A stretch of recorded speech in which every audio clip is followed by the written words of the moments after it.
Hey there. I'm excited to announce this to you today. This is what you've been waiting for in your spiritual quest. This is something I've wanted to do for a long time, and I'm finally ready to announce it that it's ready to go. It's the Grief to Growth Community Circle. Now, this is a sanctuary where like-minded souls are united in their journey through grief and towards personal transformation. It's more than just a place. It's a beginning. It's a commitment to growth and understanding. Here you're finding not just a community, but you're entering a circle of trust and depth. You're going to engage with interactive coursework. You'll dive into exclusive podcast episodes and partake in discussions that illuminate the path from mourning to empowerment. This is a realm where every question is honored and every individual's journey is validated. To be part of this exclusive circle, visit us at grieftogrowth.com/community or look for the chat icon at the bottom of every page on the main website. Remember that entry is a privilege because I want to ensure that every member is as dedicated and genuine as you are. You must apply to join, but the journey within is worth every step. So go ahead and join us today. Check it out, grieftogrowth.com/community, and I look forward to seeing you there. Hi there. Welcome to Grief to Growth Podcast. Your host is Brian Smith, spiritual seeker, best-selling author, grief survivor, and life coach. Brian believes that the worst tragedies of life provide the greatest opportunity for growth. Brian says he was planted, not buried, and he is here to help you grow where you've been planted by the difficulties in life. In each episode, Brian and his guests will share what has helped them to survive and thrive. It is his sincere hope this episode helps you today. Hey, everybody, this is Brian Smith. I'm back with another episode of Grief to Growth. And today I've got with me April Hanna, and I'm going to read April's bio and then we'll get started having a conversation. April is the founder of Hanna's Healing Wellness Studio, and she's co-founder of our media production company in upstate New York. She's been providing services to clients for over 2 decades in mental health counseling in combination with a variety of healing modalities and consciousness studies to her clients around the world. After she co-founded her media production company, Path 11 Productions, in 2008, she went on to produce 3 documentaries on life after death and consciousness studies. She's the host of the Path 11 podcast and recently launched her first streaming television network, Path 11 TV. April has interviewed over 350 of the top-selling best authors, scientists, and researchers of consciousness on her podcast. She's delivered more than 10,000 Reiki and energy healing sessions to her clients and spent many hours documenting, investigating, and filming topics related to grief, bereavement, and afterlife studies. So after April's mother passed away tragically in 2019, April immersed herself further in the study of the afterlife, and she's now made it her life's mission to use her film production company and one-on-one consultations to help others become better prepared not only for their own deaths, but for the death of their loved ones. So with that, I want to welcome April Hanna. Hi, Brian. Thanks so much for having me on. I never expected I would be in the other seat. I'm so used to being a podcast host myself that I was like, wow, this is kind of weird, to actually be interviewed. So thanks for having me on today. Yeah, it's good. It's good to have you here. And I've been in both seats. I'm not sure which seat is easier. So yeah, true. Yeah. So tell me, how did you get started in, I knew your background's in mental health counseling. And that's right. Interesting. My daughter just graduated actually a couple of weeks ago with her master's in mental health counseling. So very nice. She's just going into the field. So what led you to choose that as a profession, as a career? Yeah, well, I think I always knew very early on what my life calling was. Like, I've never had any doubts about that. I knew that I wanted to be a teacher in some sort of way, but I was always that person that my friends would come to. I was the great listener. I somehow, had some good advice. All adults around me would say, "You're such an old soul." I think things were coming out of my mouth when I was a young kid that young kids shouldn't have, that information. Mm-hmm. So, I grew up in a really, I would say, very open family. The women in my family were very intuitive and very psychic. And so I kind of was always a little bit in this intuition, lifestyle and realm. So, that blended with some trials and tribulations in childhood. My mom struggled a lot with alcoholism and addiction. I usually say that my family were my best teachers, and really just having a little bit of a traumatic childhood. When I was a teenager, I just wanted to research and, figure out how I could be a better person and understand my own anxiety. And my family threw me into therapy very young due to my mom's addiction issues. So I think I was seeing a therapist as early as like first grade. So therapy's always been a part of my life. And I think just being really influenced by having really great therapists that helped me throughout my life saved my life, and I really was a child that ended up, I guess, taking the better road. I never turned towards addiction, drugs, or alcohol. I was kind of, I guess, more of that overachiever, want to make everybody proud. And, just kind of felt like I really couldn't help my mom in many ways. So, you go on to help others who kind of want that help. So I it felt very natural. I had no questions about what I was going to study in college. It was like psychology, drawn to it. I was always fascinated with people watching and, the behavior of people. So it was a very easy choice for me. And then in my 20s, while I was going through grad school, I encountered my first energy healer. And I was a rape crisis counselor at the time. And we had a coworker who was a male. And we were just sitting around the lunch table one day. We were talking about dreams. Mm-hmm. And at the time in my 20s, I would have really vivid dreams. I would be in people's houses. And then I was like, walking into a house that I had dreamt of, right? So like I started making these diagrams and like, oh, what's going on? Just having like really strange experiences. So we're sitting around the table and he's talking about, oh yeah, my wife has really vivid dreams and she's always dreaming of houses. And actually this morning she woke up and she said, oh, I was in this yellow house and I walked up the stairs and I took a left. And as he's recounting this, I was in that house the same night dreaming of that. Oh, wow. So I was like, who is your wife? What does she do? And I need to meet her. And she was actually a registered nurse working in Kingston Hospital in New York. And she did card readings and energy healing. So I went to go see her just to check her out. And I was like, yeah, I'll get a card reading. And she was the first woman that ever put her hands on me and delivered energy work. And in that one session, I healed more things than I had ever healed in clinical therapy. Wow. So that was a really life-changing moment for me. And I was like, okay, whatever this is, I would love to figure out how to do this so I can blend it with the therapy that I'm doing. Mm-hmm. And then, so in my 20s, that led me into all studies of any type of energy healing that I could get my hands on. And of course, the first thing that most people get trained in is Reiki. Mm-hmm. So, I've been doing Reiki now for over 20 years, and I went through all the different levels and continue to study different modalities. To this day. And then I've been able to incorporate it into the work that I do with people. And I find that when you treat people more on the mind, body, spirit, soul level, and not just their mind level, healing happens at like accelerated speeds. So that's what kind of got me into, blending more of the esoteric work with the therapy. Yeah. So what other modalities do you blend with the therapy? Yeah, so I went ahead and got trained in clinical hypnotherapy at the Southwest Institute of Healing Arts in Mesa, Arizona. So I did that for a while, and that has been amazing because it just made me a better meditation teacher. I learned different induction techniques to be able to bring people down into a more relaxed state. I've studied with Sadhguru and took a 32-hour inner engineering course on, meditation and just the way to be, more on that being level. I've also been trained in esoteric healing with a lady by the name of Bernadette Bloom. Wow. Touch and breathe therapy. I'm sure you've heard of emotional freedom technique and the tapping techniques that people can use, and eye movement therapy, EMDR. So, I have a toolbox that is, filled with a bunch of different skills, and, love to blend. 7 years ago, I got into essential oils because I found that really enhanced the Reiki sessions that I was doing, and the energy sessions. People respond really well to scent. So the essential oils I've really gotten into. So kind of pretty much anything you can think of, I have tried to get trained in. Wow. So how do you determine when you're working with a client, which are the modalities to use? Yeah. Well, I think it really depends. The three that I usually specialize in is anxiety, post-traumatic stress, and grief. So it really, everyone is so different. And I think the really helpful thing about learning all these different tools is no one person is the same.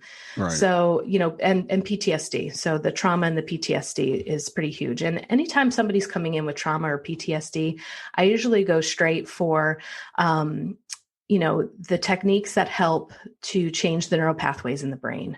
So the thought field therapy, the tapping techniques, the eye movement therapy, because without getting too sciencey and brain and stuff here, but what I've learned about trauma is that it gets trapped in the amygdala part of the brain. And our amygdala is kind of like the fire alarm, that goes off. And, many times when people are experiencing trauma or PTSD, the body doesn't know how to calm itself. So anytime I'm working with somebody in that case, I usually like to introduce more of those techniques in right away, and also the hypnotherapy, because you really have to get them out of that state of fight or flight. So that's really helpful. People that come in with anxiety respond really well to the Reiki sessions, the guided meditations, and the hypnotherapy.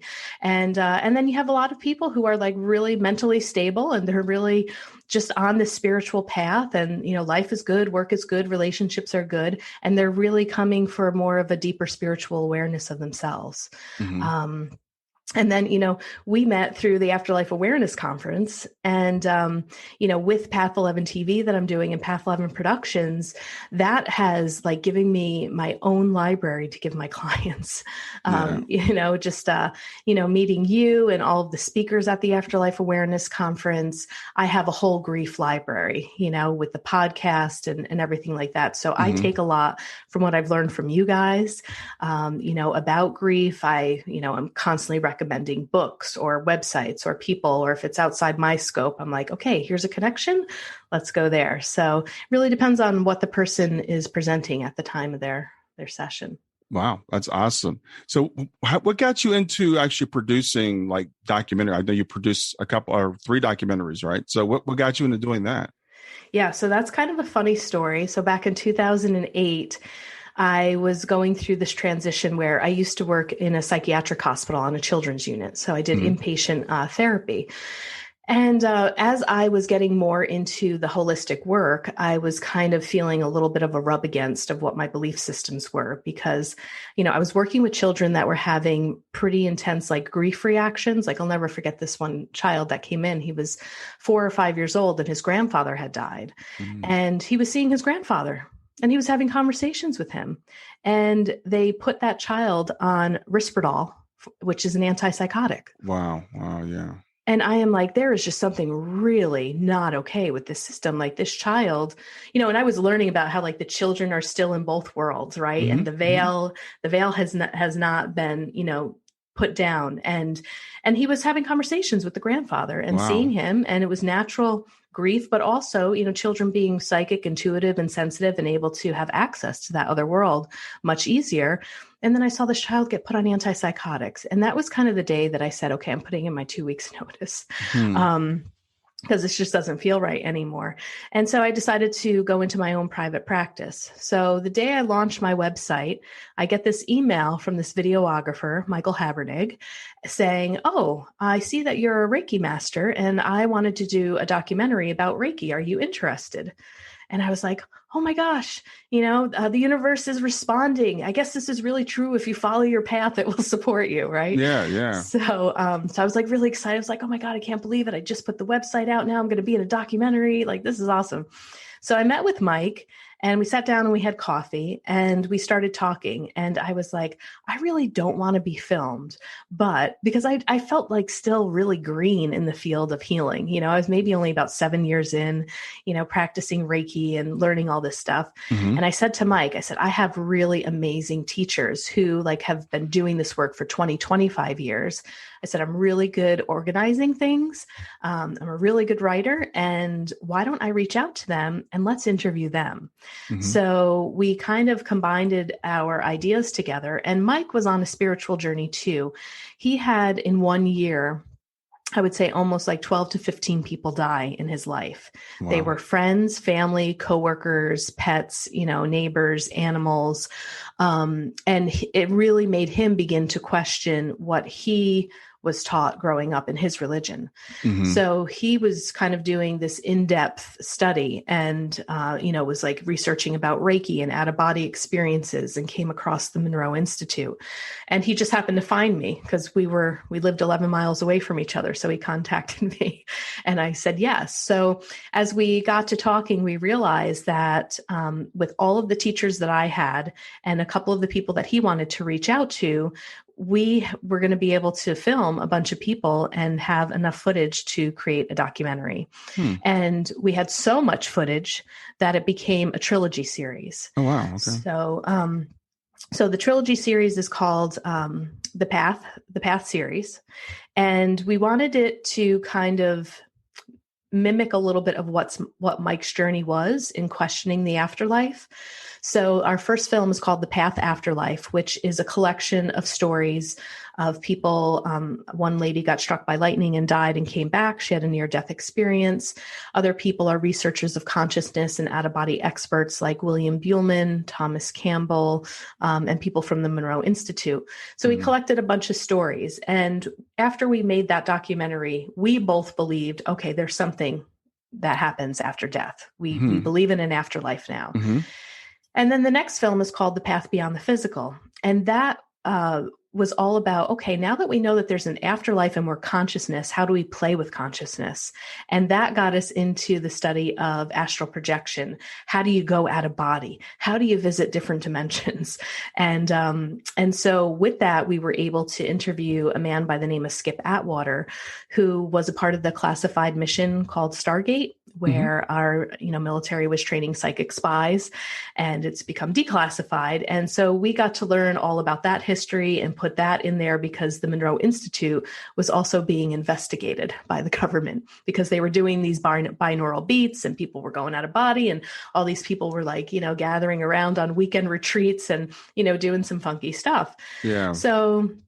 So we go from believing, okay, there's an afterlife. Okay, what does this mean that we're consciousness and we're not our physical bodies?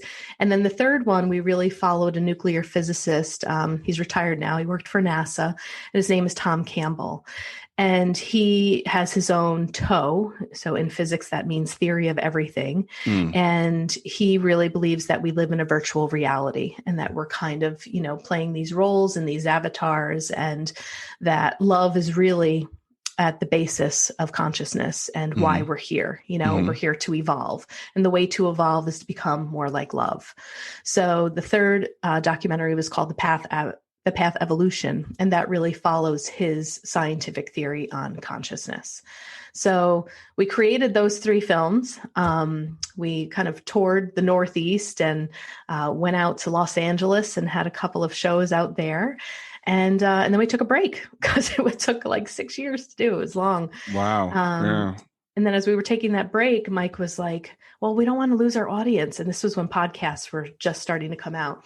And he's like, April, you need to host a podcast for us. And I was like, what are you talking about? I don't know how to host a podcast. I'm not a podcast host. He's like, you'll be fine. You talk to people all the time. I'm like, all right, I'll do it. And I think we started that in 2015 and we're like still going. Okay. So that's how the podcast kind of. So is that what became Path 11 then? No, Path 11 really started with the documentaries. So, So we called ourselves Path 11, and then we just added Path 11 podcast. And then, that's what I meant. So this project you started, that was what started Path 11. And exactly. What's the origin of Path 11? It's an interesting name. Yeah. So we both felt that we were on this spiritual path, right? We were two people that ended up, coming together on this spiritual path. And the significance of the number 11 was pretty strong when we were going into the studio to edit the film. We were experiencing the 11:11 phenomenon a lot. We had no idea what that was, but every time we look at the clock, it's 11:11, 1:11. Then we met with one of my teachers, and she talked to us about numerology, and she figured out what our life path numbers were. And I was a life path 9, and Mike was a life path 11. And then, then we started noticing, like, when we were driving to do interviews with people on Google Maps, it would estimate our time of arrival was 1:11. I had my phone like in the car after an interview for the documentaries, and I go to pick it up afterwards, and there were 13 ones on my cell phone at the time. And we're like, what is going on here? And then I later found out that I was born at 1:11 p.m. and Mike and I lived 11 miles away from each other. Wow. So, the 11 just became significant. So we said, okay, we're on a path. Why don't we just call it Path 11? Because 11 keeps showing up. And that's how we got our name. Yeah, that is awesome. So, so it's interesting, as we're talking today, keeps coming up for me this week. It's like this idea of, I've heard people say there's no evidence of the afterlife. And I was in actually Victor Zament's group. I'm sure you know who Victor is. Victor Zament's group, and someone said, should we try to talk to skeptics, and how do we convince them? We're talking about the amount of evidence that there is or isn't. And, I hear about these documentaries you produced, and there's so much, evidence. And you even touched on the fact the government knows consciousness is real. The government has studied this, but it's still perceived a little bit as woo-woo. It's kind of out there, and people say, well, it's not really scientific. Right. Yeah. Well, and I wonder too, like, as you're talking, I wonder if we get tripped up on the vocabulary that we use, because we're calling it afterlife, but really it's all consciousness. But we need a label, and we need language to try to explain what does it look like when it's not in the physical body. Yeah. Yeah. So, and like you said, there's tons of proof. I mean, like, what other proof do they need at this point? Yeah. I mean, we are still having, everyone that I've come across has had some sort of paranormal, right, interaction or communication with something that has either lived here on this earth or has inhabited a physical body and is no longer. So I think sometimes maybe, we get confused with the word dead, death, afterlife, but really I think that consciousness is just, it's a continuation. It's those people who are transitioned, are still a piece of consciousness with that information stored in that consciousness that is just not in the physical body. So maybe it's just, we have to find different words and stop calling it the afterlife. I don't know. Well, it's funny because Suzanne Giesemann, I remember she coined the term the everlife, because it's like it's just one continuous life. There isn't an afterlife. And you're right. Terms like dead, which implies that we end, as opposed to, as transitioned is another phrase that you used. And even the term paranormal is just something we don't understand yet. Right. And, an analogy I'll give to people, like, if you took someone from 500 years ago and told them about radio or television or cell phones, they would say that's magic, or that's paranormal. There's no way you can ever be able to communicate with someone across the world like you and I are right now, wirelessly, without any kind of physical contact. That's impossible. So impossible is just, a phrase we use for something we don't understand yet. So yeah, I really love what you're doing by putting out these documentaries and the people that you interview, that provides this, I guess, permission for people to believe what we've already known. I mean, humankind has known this for millennia, but it's been the last couple 100 years that we've kind of like forgotten who we are. Exactly. Yeah.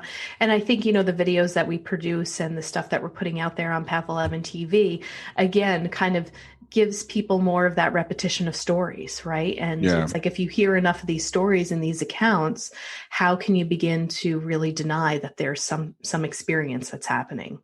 Yeah. And I love what you said there also. I think there's value in the repetition. It's funny because I've been studying near-death experiences for, 15, 20 years now.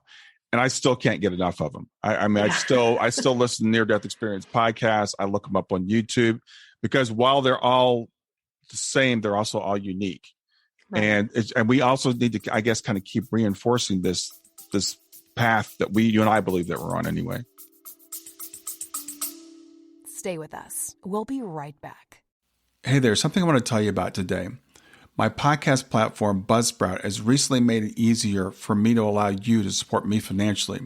Go to www.grieftogrowth.com/subscribe. That's grief, the number 2, growth.com/subscribe.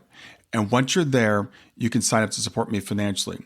Now, you can do it for as little as $3 a month, or of course, as much as you'd like.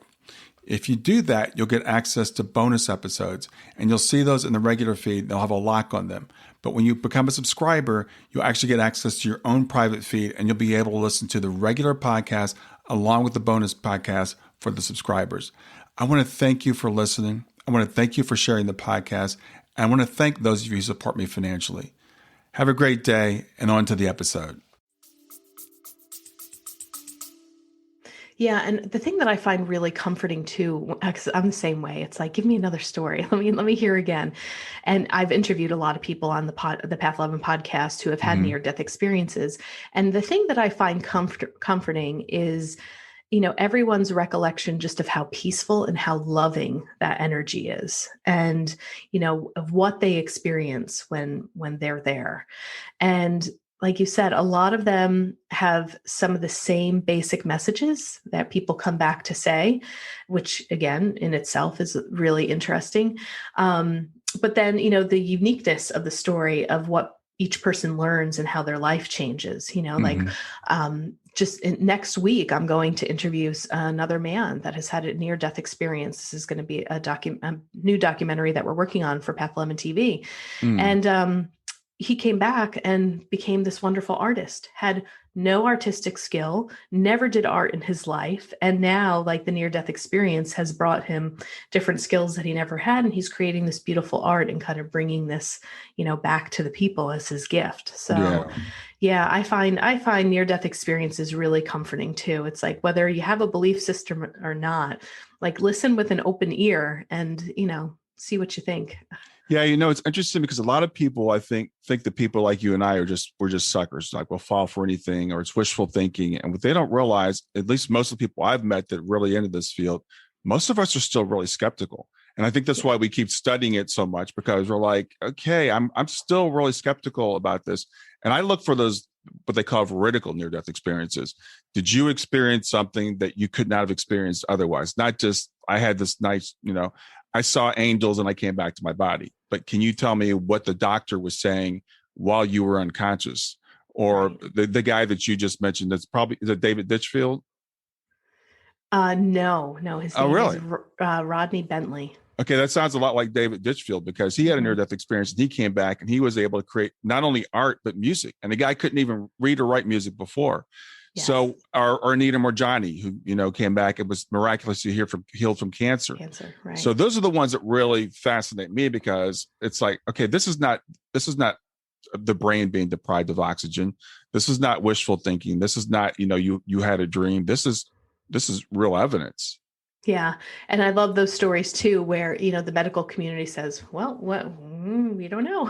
I guess it's a miracle, like the miracle stories, or there's no explanation. We can't explain it. They'll never use the word miracle. They'll call it like a spontaneous healing.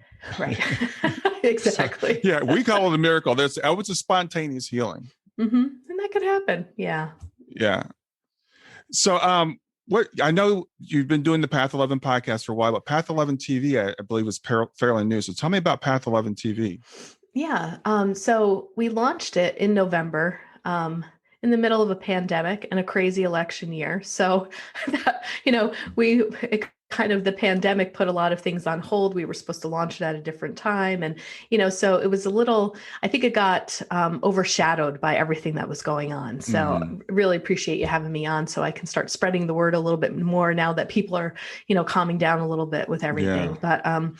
But so since 2008, Mike and I really have been filming. We have a bunch of different projects that we really weren't doing anything with. We were just kind of sitting on this footage. We knew that we would create something, but we weren't quite sure.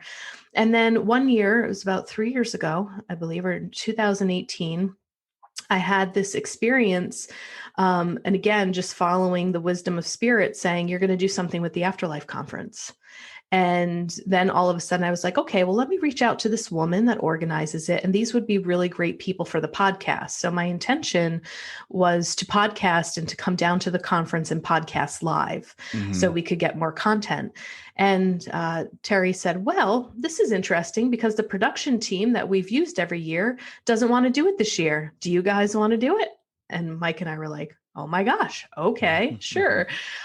So when the conference was being held in person, we would be the production team that would go down to the hotels and we would live stream it for people that couldn't be there in person and they could watch it. So we've been doing that now for 3 years. And with all of that and the arrangement that we have with Terry, it's like we help her out, she helps us out. And she had given us the rights to what we film because, we don't charge her anything to do any of this stuff. So it's kind of like this nice even trade. And so we said, well, we have all this content, let's put it on a television network. And so I kind of look at Path 11 TV as a library and a resource for people. And we like to film and investigate what we're still curious about. So we have a lot. We have the 3 conferences, 2018, 19, 2020 of the Afterlife conference. So you're up there on Path 11 TV. We also filmed a segment called Shortcuts on the Path. So Shortcuts on the Path was an idea that I had to make mini short documentaries about different types of healing techniques. Because like I said, when I was in my 20s, I wanted to learn all about these different modalities. So I figured, well, why don't we actually go out to these practitioners and let's, make a mini documentary. So if people aren't really sure if they want to try a salt cave or a float tank or acupuncture or hypnotherapy, they can watch this and then they get an idea. And then maybe they might be a little less scared to try a holistic medicine. So we have that. That's a full season that we have on Path 11 TV. We have over 100 hours right now of video content on there. And then the other thing that I really love to do is to kind of catch people who are like grassroots healers. They're like on the ground. They're not famous. They're not necessarily out there writing books or holding huge conferences, but they're making these really small changes in community. And that's what I think is most important, right? We start with ourselves. And then if we're a person that is following our spirit, our soul, and our passion, we are going to be that ripple effect. So I really look for people in my community who are doing that. And I created 2 seasons of something called Conversations on the Path. So I sit down with people like you, and people that are just really making a difference, but they're really connected to who they are and their purpose, and they're living it. They're not afraid. They're just like, I know this is what I'm supposed to do. We also have some UFO footage on there. Travis Walton, one of the most famous UFO abduction stories. We went down and filmed a UFO conference. And Terry Daniel has her podcast called Ask Dr. Death. So we have her on the Path 11 TV as well. So there's a bunch of content there. But I think in this next year, we're really going to focus, come back around more to just the afterlife and near-death experiences. So I think we're going to become a little more niche. We have a lot of different things up there right now for, different variety of taste. But I think because our love comes with exploring the afterlife, that we're just going to really begin to focus it in, tell more stories, create more documentaries about that. Cool. I have to ask you, because you mentioned UFOs, and how do UFOs relate to afterlife? And I know those two seem to come together a lot. So how do those two tie together? We'll get back to Grief to Growth in just a few seconds. Did you know that Brian is an author and a life coach? If you're grieving or know someone who is grieving, his book, Grief to Growth, is a best-selling, easy-to-read book that might help you or someone you know. People work with Brian as a life coach to break through barriers and live their best lives. You can find out more about Brian and what he offers at www.grieftogrowth.com, www.growth.com, or text growth, GROWTH, to 31996. If you'd like to support this podcast, visit www.patreon.com/grieftogrowth, www.patreon.com/GRIEF, to make a financial contribution. And now, back to Grief to Growth. Stay with us. We'll be right back. Hi there. I'm really excited to tell you about my latest ebook. It's 4 lessons that you can learn from the near-death experience without going through all the trouble of dying to learn them. I've been studying NDEs for several years now. I am completely convinced that not only are they 100% real, but that there's some very universal wisdom that we can get from the near-death experience. And I've distilled that down in this book into 4 short lessons. And I've also given you all the reasons why I believe that NDEs are absolutely real. So go to www.grieftogrowth.com/NDE lessons to pick it up for free. www.growth.com/NDE lessons. I hope you enjoy it. Well, I mean, in my experience, it's interesting because I was talking to this gentleman, Truth Sika is his name. He has a podcast too, and we had him on. We were on his podcast, and he brought up a really interesting point. He's like, you no longer hear about UFO abductions anymore, do you? It's almost like, people were getting taken up into the spaceships, and like, you don't really hear those stories that much anymore. Right. So I think, how does it relate to the afterlife? Again, I think it's not necessarily a part of the afterlife, but it's a part of the consciousness. Yeah. And for us to think that we are just the only, living sentient beings in this galaxy is like absurd to just believe that Earth is the only, planet that has living life on it. So I think, I'm not sure why it may connect with the afterlife, but I think it carries that mystery of what else is out there, who else is out there. And I think it also expands our ability to expand our consciousness out even further beyond the physical body. And I think those UFO stories help us to do that. Yeah, I just think as we were having this discussion, one thing that just occurred to me is also there's so much evidence. I'm not really into UFOs, but there's so much evidence, and even the government has released evidence. And again, coming back to a conversation I was having early this week with what evidence would it take for people to accept the afterlife as like being, quote, proven. Now, the government has even said we've seen UFOs. I mean, they've actually released this and announced it, and people just kind of went, and they just kept moving on. Right. And you still have people that are denying it, even though the government's actually saying, yeah, we do have evidence for this. And it's kind of similar with the afterlife. We've gotten this to this point where it's like, well, prove it to me. And I've even had this conversation with people. There's no evidence, and I'll say, okay, well, here's a bunch of evidence. I'll just throw it at them. Well, you can't. NDEs aren't real. Mediumship's not real, paranormal investigations, none of that stuff is real. Therefore, there's no evidence. So they just basically looked at this mountain of evidence and just dismissed it all out of hand and just keep on believing whatever it is they believe. Yeah.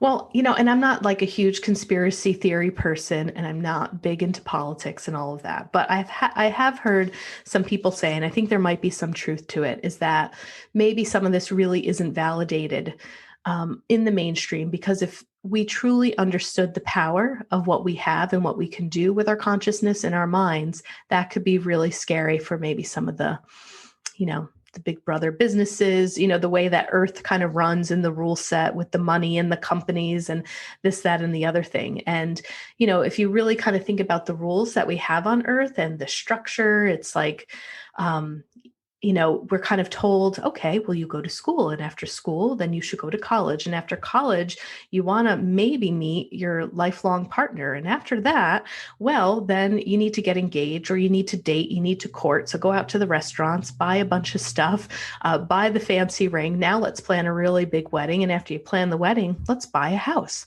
And after the house, maybe you should have a couple of kids. And then you need to expand your house and your car and all of that. So it's like, if you kind of see how I feel like we're kind of told how to live, or there's like this unspoken rule set to live. And then you have people that are like, and I think in this younger generation, they're like, forget about marriage. And I just want to travel and I want to live life. And they're kind of messing up the economy a little bit, exactly. And not really kind of buying into what society is kind of telling us, at least in my generation, what I thought we were supposed to do. So I do think that there's a lot of power in studying the afterlife and studying UFOs and studying the galaxies and really training your mind, and not allowing it to be filled with fear and a lot of clutter and a lot of, like the monkey mind.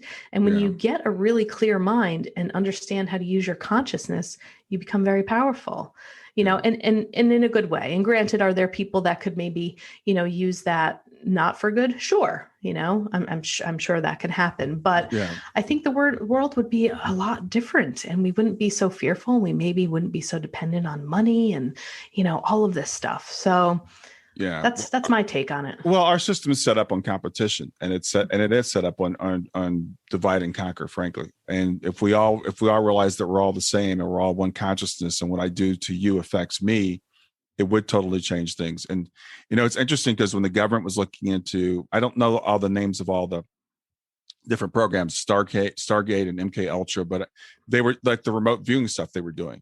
And they realized there were people that could sit in a room and describe something that was going on halfway around the world and draw it. They're like, well, what does this do to our top secret stuff?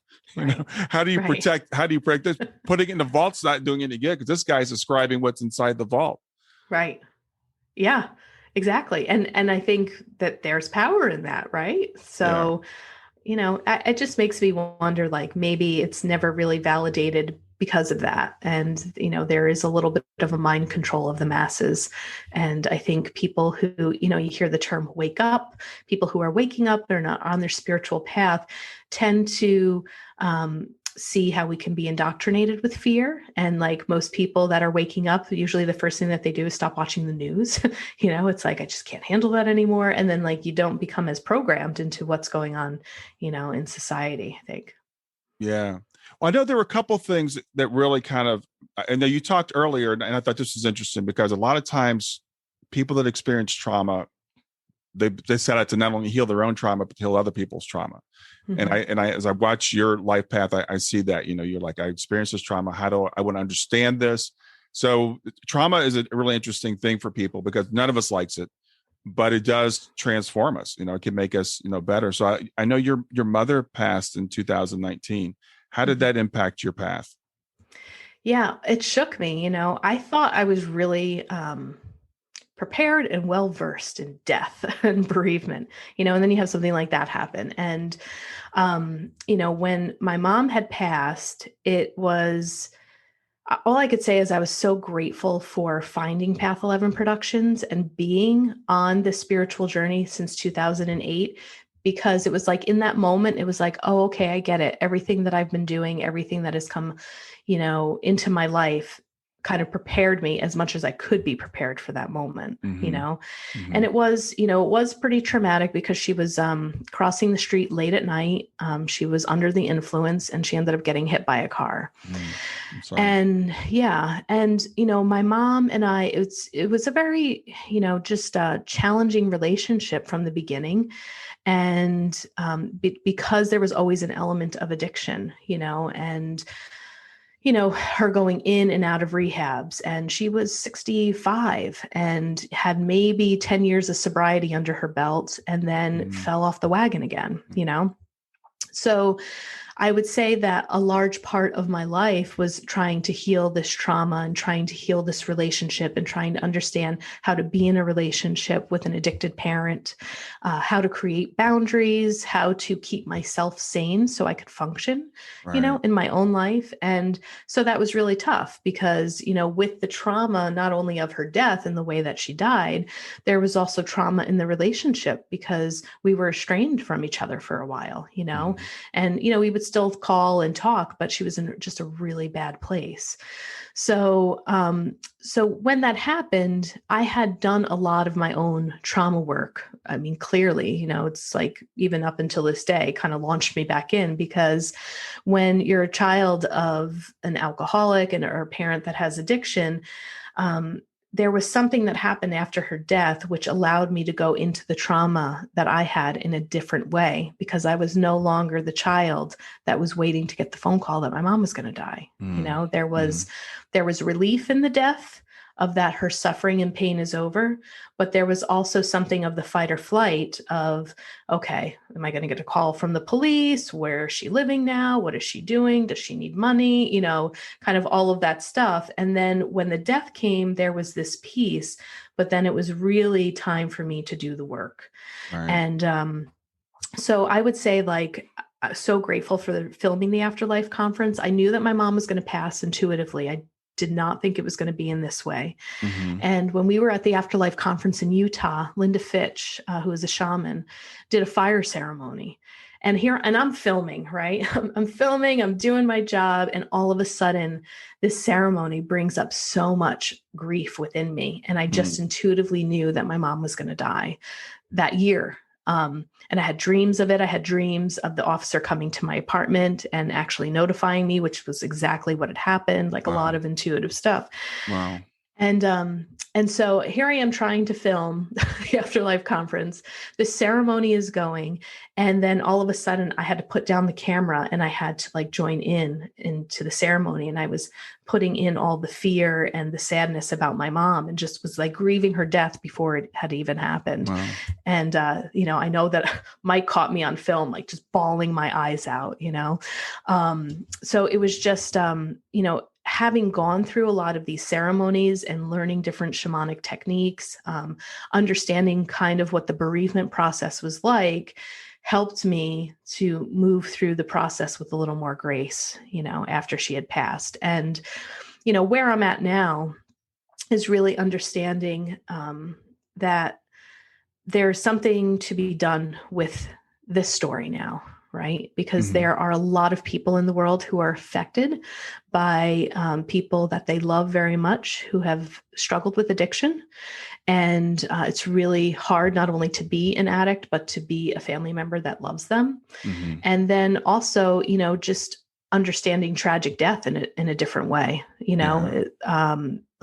okay, there's a lot to unravel here. So given the fact that I have the platform with Path 11 TV, I have this podcast, I'm in the process of my own journey of doing some journaling, doing some writing. I'm going to be reaching out to the driver that killed my mom to see if he is willing to have a conversation. Because being a mental health therapist, I can only imagine, like I have so much just like empathy and concern for him because his world also changed that night. And we're two strangers that will always forever be bonded by the date of October 19th, And I really want the opportunity to be able to talk to him and let him know that like our family carries no resentment, that my mom was suffering, that when we think about the soul contracts, like this is another thing that I had mentioned on another podcast. In doing all this documentation with Path 11 TV, I learned about the concept of soul contracts. So understanding that also took the sting a little bit out of my mom's death, right? It's like, okay, well, clearly this was kind of pre-planned, set up. I know that I chose her to be my mom and she chose me to be her daughter. And, and this gentleman that was there the night, in perfect timing for this to happen, he was also a part of the plan.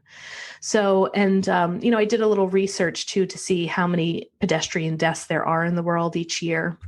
And there's quite a few, thousands. So I'm like, okay, so now I kind of share that group similar to you, right? Like you're in that group of a grief community that has lost children, and like, you can understand that community. I feel like I kind of got thrown into a community of tragic loss and death, and specifically people that, get hit by cars. And there's a whole process to like the police investigation and what happens with that, the trauma of things not being able to be released to the family until this, and that is done. Identification of the body, whether you're able to do that or not do that. I mean, there's just like a lot, that goes with that. So I have really felt, wasn't expecting like my life to kind of be a little more focused on my mom, and all of this, but it's just like, how do I not, with the platform that I have, begin to unravel my healing journey and use it for good to hopefully inspire someone who is also a child of an alcoholic or an addicted parent. So that's kind of it's been my mission now, which is why I'm here on your podcast. Yeah, that is it's great that you're taking that and transmuting it into something that can help other people. I can tell you, I work with helping parents heal. So the one thing we have in common is we've all had children transition before us, but everybody feels like their thing is different. They're like, well, my child transitioned by suicide, so you can't understand me, because my child transitioned by, my daughter had a heart issue. So we form all these little subgroups, and I'm kind of I'm not trying to criticize that, but for me, it's like the thing is we all lost our children. So that's what we all have in common.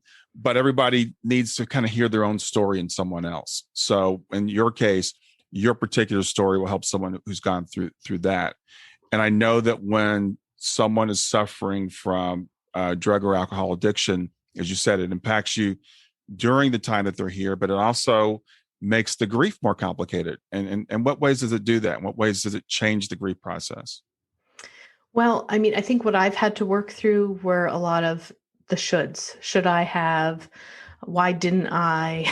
I think it complicates it because, my mom had called me.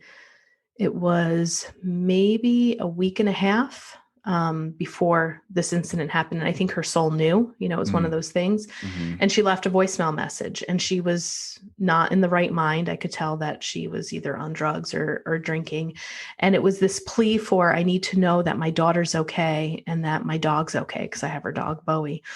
And I was in the middle of moving my office. Like, this whole time was just so crazy and weird because I had also got a very strong intuitive feeling that I needed to come out of my office lease. And like spirit was like, you need to move now.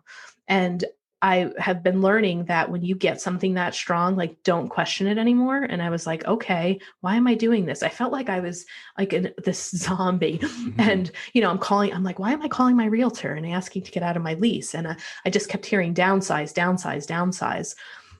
So I did. And I ended up moving into a smaller office that was like half the rent, and still confused. Like, why did I do this? I loved my office space. Like, this is making no sense. And then my mom died a week later. So, it was kind of, I feel like my guides in the universe really setting me up to be able to take the time off that I needed. But when I was in the middle of moving out, I got this voicemail from her. And it was kind of one of these things like, okay, is this a good time to call back? Because clearly, it's like 10 o'clock in the morning and she's not sober right now. What am I going to run into when I call her again? Mm-hmm. And I ended up calling her and she never picked up. And that was the last that I had heard from her, So you kind of, I think where I've struggled is, in learning about codependent behaviors, learning about enabling behaviors with people who have addiction. I always carried, I would say, more of a tough love line with my mom. And I would always say to her, when you choose sobriety, I will support you 100%, offered for her when she was sober. Do you want to come live with me? I'll help you get on the ground. Then you got to get out and do stuff like that. But, it did get to the point where if she was calling for money, she knew that she couldn't call me and ask for money anymore because the answer was no. Like I kind of learned it's not that you need gas and it's not that you have to pay a bill. It's that you're either going to get drugs or you're going to drink it away. So I feel like that's what's made it complicated for me, because clinically as a mental health therapist, when you are trying to teach people not to enable the addict's behavior, and that the addict really has to get to the point where they want to heal themselves, and it has to come from within, or else they won't continue to stay sober. And you're trying to hold these healthy boundaries for yourself, for your own mental health status. After she died, it's like, well, could I have been a better daughter? Maybe I should have, called her to check in more, or maybe I really should have just taken her out of the situation that she was in. But then looking back at that, if that had happened, my life would have been complete chaos, and that wouldn't have been helpful for her or for me. So I feel like the complication for me has been more in trying to wrestle with these boundaries that I set that were out of love. And at that time felt like it was what needed to be done for us. But then, you second guess it a little bit. I really appreciate you sharing that, because I've seen it from the other perspective. You're the daughter and the mother, but I've seen it with parents and children having to draw those boundaries. And I've never had to do that. And I thank God I've never had to do that, because I can't imagine how torturous that would be for a parent to, put a child out, for example, a grown child, like 18, 19 years old, that's out of control. And this is a real situation that I've dealt with. And then that child, transitions, dies, passes, and then you're like, I was trying to set a healthy boundary, but because I said, and this is what our human mind does, because I set that boundary, now he's dead. So now it's my fault. Right. And we'll just start beating ourselves up and going down the cycle. So it's really helpful to hear a mental health professional tell us that when we all struggle with that, but we can only do the best we could do. This is what I always tell my clients. You did the best you could do at the time you knew what to do, or at the time you had to do it. Yeah. And when I go back to those times where I was kind of setting that boundary, that really was right. And that is really what felt right in that moment. And that was Right. something that I knew that I had to do. If I was given a crystal ball and was like, okay, this is how your mother's going to die on the date that she's going to die, maybe you should intervene a month before, then I probably would have, but again, I really trust in the fact that everything really is orchestrated in some way with the agreements that we set up with with our soul group before we come in, and that this is a part of my evolution. And I feel like the really tough times, it's really a choice of what we want to do with it. And I feel like I've had enough, resiliency throughout my life. I've been inspired by so many other people, and like yourself included, where you see them go through really tough times, but they make a choice to use it for a positive, and and that doesn't mean that I'm not grieving, that I don't struggle with it. Right. It doesn't mean that just because I'm trying to make a difference and work it in a way that can bring healing doesn't mean that it still doesn't hurt. But I think that's the important thing, that it is important to know that when you're setting those boundaries, it's because you're really doing them out of love, and love for yourself and love for the other person, especially with addicts, because your hope is that they'll hit that rock bottom and then they will go and get help.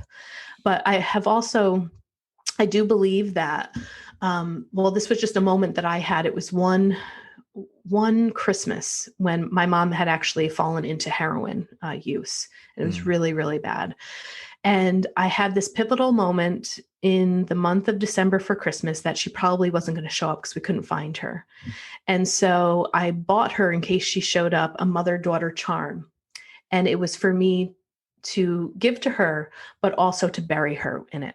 And I know that sounds really morbid, but it was kind of like, okay, I'm going to buy this necklace. And if we find her, if she winds up dead, I'm going to put this on her and I'll always have this charm. But if she's alive, then maybe she'll wear it, but we'll still have it. But I kind of like had this strange, I don't know, like come to Jesus moment of where I was like, her addiction is so bad that you are probably going to have to come to terms with, if you set these boundaries, there is a chance that she'll die, and that you have to become comfortable with the fact that that death is a very serious option when it comes to people with addiction. There's usually 3 options. They get sober, they go to jail, or they die, is usually what I've seen. Yeah. So I had this moment where I got really comfortable with the fact that, okay, her addiction could lead to her own death. And that relieved me of something, and like from that day on, it was kind of like, but this waiting period of, is it going to happen? Yeah. Is she going to get sober? What is it going to be?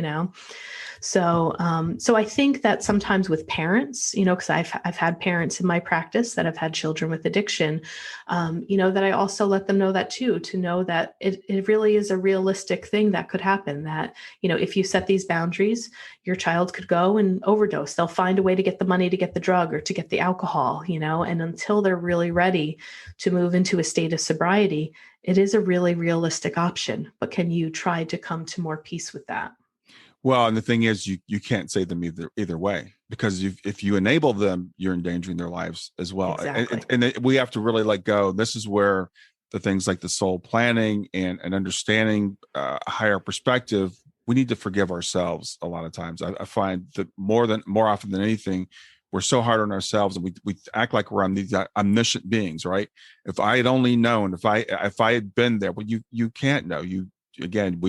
We make the decisions we make out of love, and we have to make a decision and then let it go. Whether that's a parent or a child or anybody else in our lives, we can't control other people's behaviors. Exactly. And I try to stop my thought process. Like when I get into those what ifs, or I should have, I kind of go back to the reality of, but she's dead. Right? Like she has passed. Right. So nothing that I can do from this moment on can change anything that has happened up until now. And then when I kind of redirect my thoughts to that, then I work on the grief, but they come in. I mean, those thoughts come in, and I think that that's natural, but I think the healing process is, again, learning how to redirect and train those thoughts, and to remind yourself that, okay, when I get into that state of grief, or feeling sorry for myself, or, feeling like I wasn't, the best daughter, that it's like, none of these thoughts right now change the outcome. This is the outcome. Let's deal with the outcome, and kind of move forward from there. So I really try to do a lot of training within my own mind to redirect myself back to the reality, because I think a lot of people who lose people that they love, I've had clients say, well, it's not fair. And I miss my mom, or I want my mom to be here. And I wish she was here to see me, get married or do this. And it's like, got it. Yeah, but she's not. Right. So then how do we deal with the reality of it? Because some people can also really get stuck in that area of, I just want it to be different. It's like, well, it can't be different. And there's nothing that I can say to make it different, or to make it different. So how do we work within the grief of the reality of what's today and what's in front of us? Yeah, actually, what I do, even beyond that, because the reality is, they're dead, which is not a word that I use. The reality, but I try to help people reframe reality, not to change it, but reframe it. Mm-hmm. We all come here for a certain period of time, and it's all really a short period of time. Frankly, it's nothing in the scope of eternity. We all come in, we all go out. 100% of the people that are born die. Your loved one transitioned before you, but they're still with you. You will see them again. So even this reality, it's still not as bad as you're saying it is. They're not gone forever. And what breaks my heart is when I hear people say, I'm never going to see her again. I'm like, we've got to stop that language. You will see her again. She's still with you. She's better off now than you are. So let's reframe that reality. Again, not changing it, but that to me, take that guilt away from, like, I remember, I'll never forget this. I was at a conference a couple of years ago with Suzanne Giesemann was speaking, all these 500 parents in the room. And we're all like, she's channeling Sanaya, this entity she channels. And someone asked, why do we have to go through this? Why do we have to deal with this tragedy? Why us? And Sanaya's answer back was, it's a tragedy from your human perspective, from the perspective of your limited, small understanding of your body and your loved one left. Yes, it's a tragedy. From our perspective, it's not a tragedy. This was the plan. They're back home. They're safe. They're sound. I look at my daughters like she woke up from a dream. We're all living this dream. You mentioned virtual reality earlier. That's a very helpful analogy. It's very real, but it's not. And I had a nightmare 2 nights ago. Terrified. I'm running. I'm being chased and everything.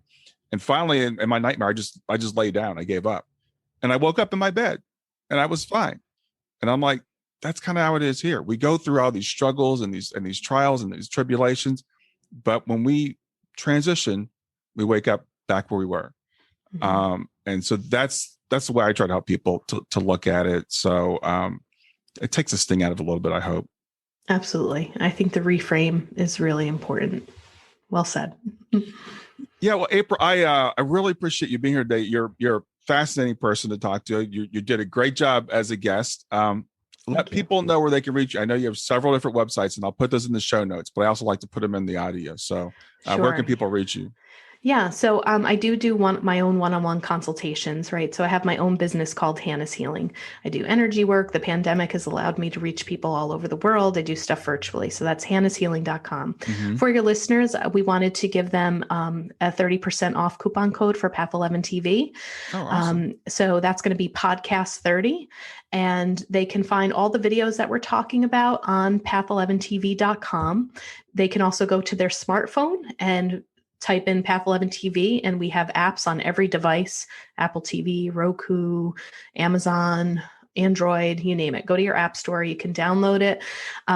You can also just sign up for a 7-day free trial. But if you like what you see in the 7 days, put in the podcast 30 and you'll get 30% off either the monthly plan, that's $9.99 a month. And then the annual plan is $99. So that podcast 30 code will get you 30% off of either. Okay. And and people can browse that. The other thing we do with Path 11 TV is I invite people on once a month as an extra bonus for subscribers. So we just had a woman on that did Chinese face readings. We have psychic mediums that come on and do gallery readings. We've had some coaches come on to do soul coaching. So what I'm trying to do with Path 11 TV is build a community to get to know my subscribers, where it's not like Netflix, like you subscribe, you watch, and then you're not talking to anyone. So I meet with all of our subscribers once a month for an event. And And then the podcast, path11podcast.com. And you can find all of these links at path11productions.com. But pretty much if you type in Path 11 Death or Afterlife in Google, you will find us.